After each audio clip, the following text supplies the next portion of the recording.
It's not as fast as we are. Hi, everybody. I'm Dionne Mejer with Revenue by Design, and today we are talking about Lead with Soul success stories. And Jeff Nixon is the Chief Commercial Officer for Proponent. He and I have known each other for probably 9 or 10 years at this point. It's been a long time.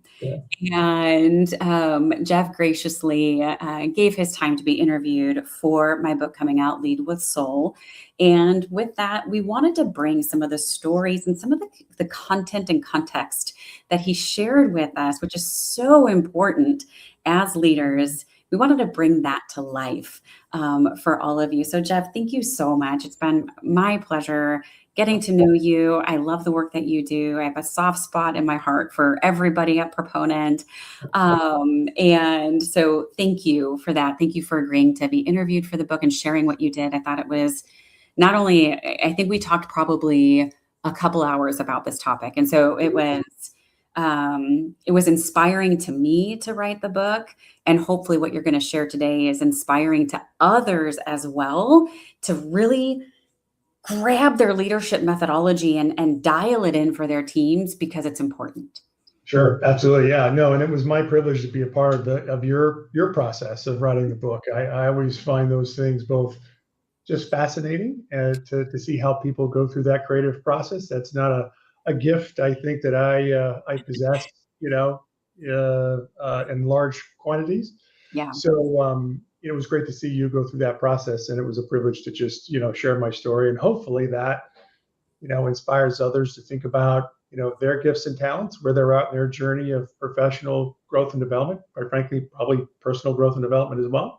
Yeah. And what actions that they can take to make their ultimate dream come true. So yeah. Yeah, well said, Jeff. I think a lot of it, we just had our Revenue by Design executive group I run for SMB business leaders. And we were talking about the exact same thing this morning, is aligning thoughts and actions and all that good stuff. And we just have such a great group. I'm proud and just pleased with my group of folks because we're all so collegial, I think is the word, and willing to give back at the end of the day. And so with that, let's jump in. I'm actually going to take a step back and talk a little bit about your background because it is very, very impressive. So for everybody listening, Jeff Nixon is the Chief Commercial Officer of Proponent. He has an amazing track record. His full bio you can see on his LinkedIn profile will also be in the book. But Jeff has the global responsibility for day-to-day activities of all global sales, customer service, marketing, business development, customer quality, and warranty and repair service functions with Proponent. That is a big job, Jeff. And so you're also the Chief Operations Officer for Proponent previous to this, and you've really helped the organization grow, to put it mildly. I think, is it okay to share your revenue trajectory? Yeah. So when I started my time with Proponent here, which was a little over 8 years ago, we were about a $380 million business, and this year we're going to finish up just right at $1 billion. So it's been a big move for the organization. Even with COVID in the middle, we lost 58% of our business during COVID. So we had a big downslide, and then we came back up out of that, but I think we came out of that better. And it's really a testament to the 700 or so employee owners that we have here at Proponent that when you stay focused, don't get too rattled too fast, and just stay on the journey, that you end up getting a great result. So it's been my privilege to be a part of that journey here at Proponent over the last 8 years or so. Yeah, thank you for that. And I think one of the things, I'm going to say this, and then I want you to share your story. One of the things that came out when you and I were talking about Lead with Soul, and I kind of did the quote unquote formal interview for the book, was your leadership style and your consistency becomes the consistency of the team. True. Yeah, that's very true. That's very true. It's I think that the challenge leaders have is they overthink too much and they take on too much. And so that was certainly my affliction in the past. And so, I've learned that simple messaging consistently really sticks and gets people to build trust in the direction you're wanting them to go. So they're not having to guess, is this just the flavor of the week, or is this actually where we want to head? And I think it also, simplifying sort of what are the truly the most important things keeps both your team on track and, quite frankly, keeps you on track, right? You don't get distracted with all the things that you could get distracted by. And so Yeah. I think, what I've learned over my career is simplicity of message, consistency of message, and make sure you're tackling the critical few as opposed to tackling everything that may come across your desk or in your team's day. Yeah, amen to that, Jeff. I agree with you. It's so easy, especially nowadays, to have the shiny object syndrome, and I'm just as guilty and trying every day to stay focused. So tell us a little bit about kind of a success story for you. I know you shared it with me where you really kind of had this moment of living out that principle. So tell us a little bit about that. Yeah. So I was, just a little bit of a story to get into that story. I was one who was very driven. I'm a very driven person. I'm very sort of results oriented. It's just kind of how I am. And so, I had some very clear goals for what I thought my career should be. One of those goals was that I wanted to be the CEO of a company by the time I was 40 years old.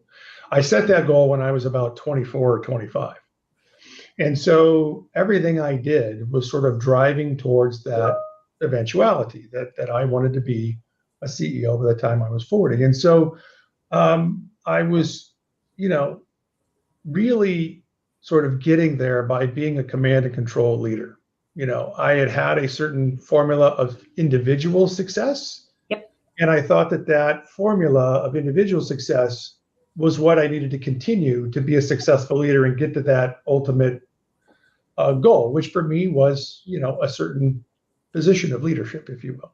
Yeah. And the good news is that I took my first CEO job when I was 38 years old. So I was able to sort of get where I wanted to be check the box, right? I checked that big one off my box or my list, and it was there. What I found was that while I was able to achieve different levels of responsibility, I really wasn't being successful. And that sort of sounds a bit counterintuitive to most, but the satisfaction of the work I was doing, the success of the organizations that I was with, while my rise was fast, the growth and the success of the organizations I was running wasn't as fast. And so I was getting there, but the organization wasn't getting there with me. And so I got my CEO job when I was 38 years old. I left it when I was 41. I was burned out. I was not feeling successful, even though I had what I would have termed at that time to be a successful run. Right. And so, I sort of had to get my head sort of recalibrated, because what I thought was going to happen when I got to that role that I had, for years had sort of envisioned myself in,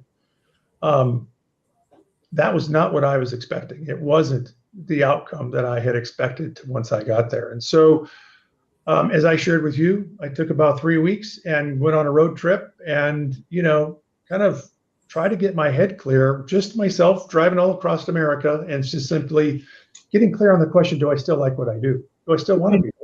Is that really what I want to do? And remember, I was geared to be a leader, both with the people who mentored me and in my own career mind, for,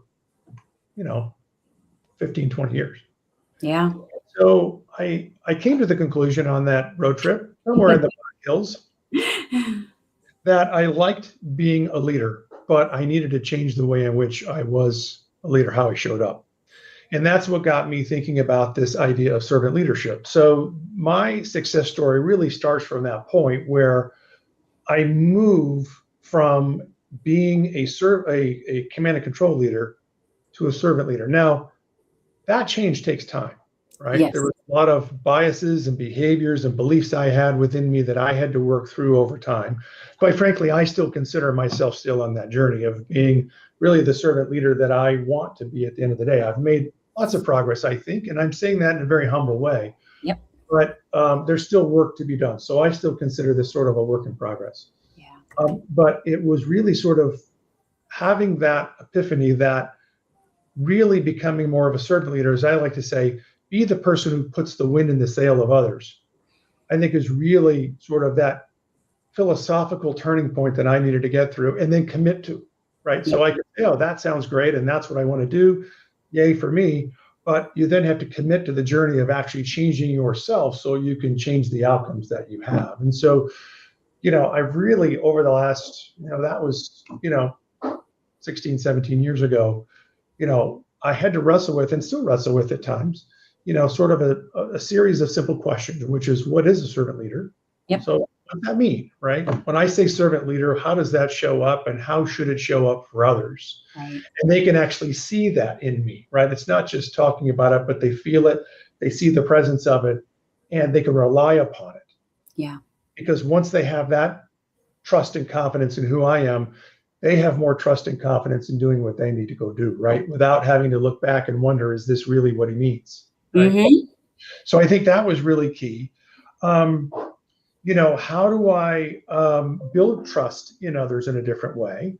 Yep. So when you're command and control, the only thing you trust is that they're going to do what you tell them to do. And so now I've got to trust that I have to build a different level of trust within myself that helps me give people confidence that you're going to go forward. My job is to push you forward. It may go in a direction that I would myself take, but I've got to let you sort of figure that out for yourself. Yep.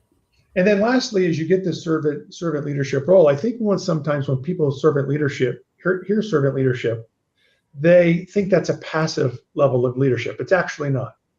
It's very proactive. And there are times where you've got to step in and make the call. Mm-hmm. Right? You're not abdicating your responsibility. So I had to figure out for myself, where's the line within me that says, let them continue, and let myself continue doing good work through others. And where's the point to where for myself and for my team, I have to go, okay, I've heard you all, that makes sense, but here's what we're going to do, right? You still have to be decisive. So you don't have to give up decisiveness to be a good servant leader. And I think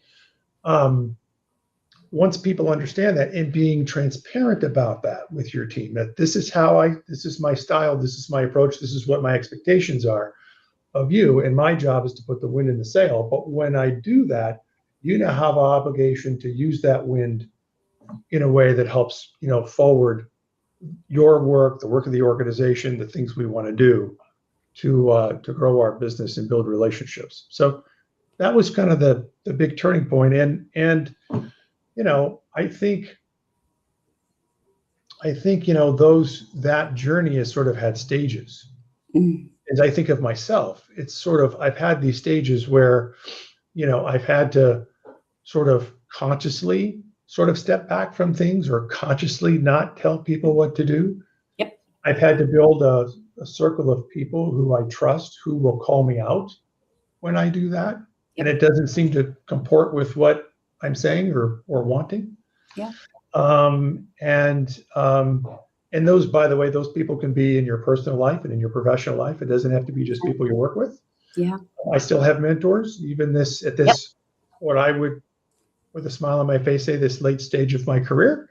This season of people that I have to go talk to. And so that's a real gift for me to have, that I've got a few folks that still be true to what I want to do. And I think as you go through this journey and you get more comfortable with it and you start to see the result, you then are able to work on the most important things that you really need to work on, which was one of the problems that I had when I was command and control leader. Is I worked on everything. Yeah. I was involved in everything. I knew the details of everything. And as you grow in areas, levels of responsibility, you just simply can't know all the areas of your business intimately. And you have to be vulnerable enough to say, I don't know, but I trust that my team does. 100%. So, yeah. So, servant leadership, I've had to learn how to be more vulnerable without giving up, who I am.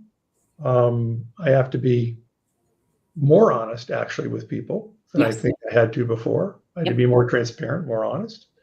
And, I think what that's done is that's built inherent trust in me with my team, because again, of sort of the consistency of that approach, you Yeah. know.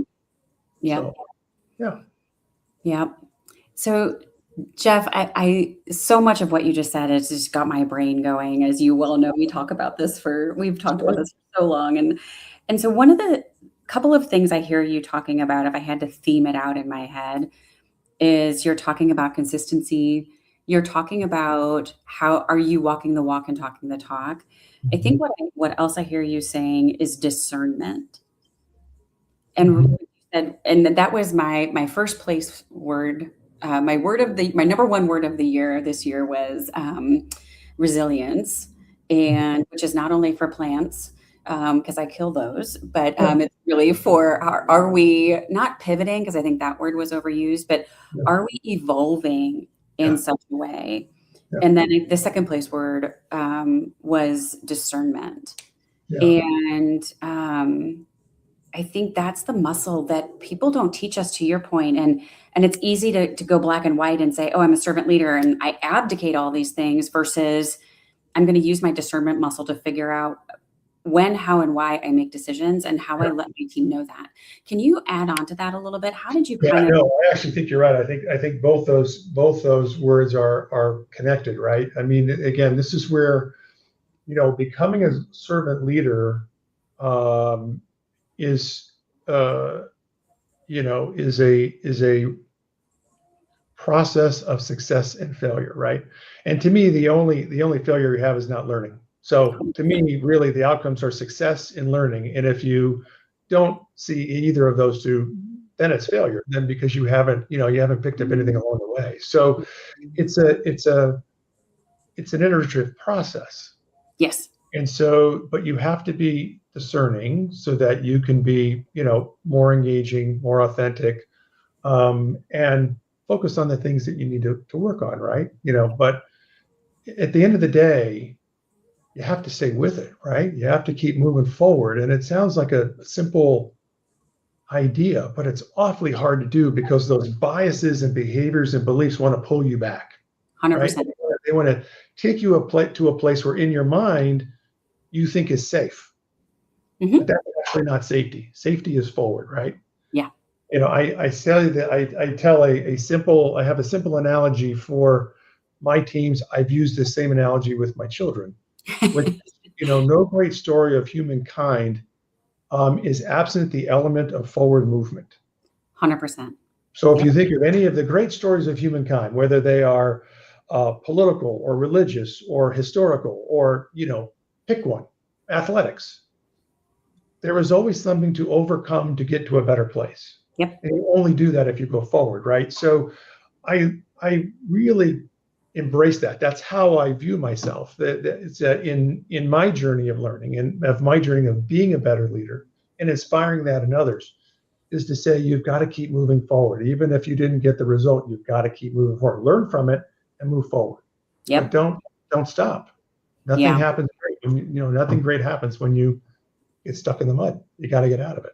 Seriously, I think that is really well said, and I think in the book Lead with Soul, I sprinkled in high level information from a neuroscience perspective because Mhm. again, I think sometimes as leaders we think, oh, our team's got it, we don't need that, we're good, right? We don't need consistency. I don't need to consistently hold my one-on-ones. My team doesn't want to talk to me, Yeah.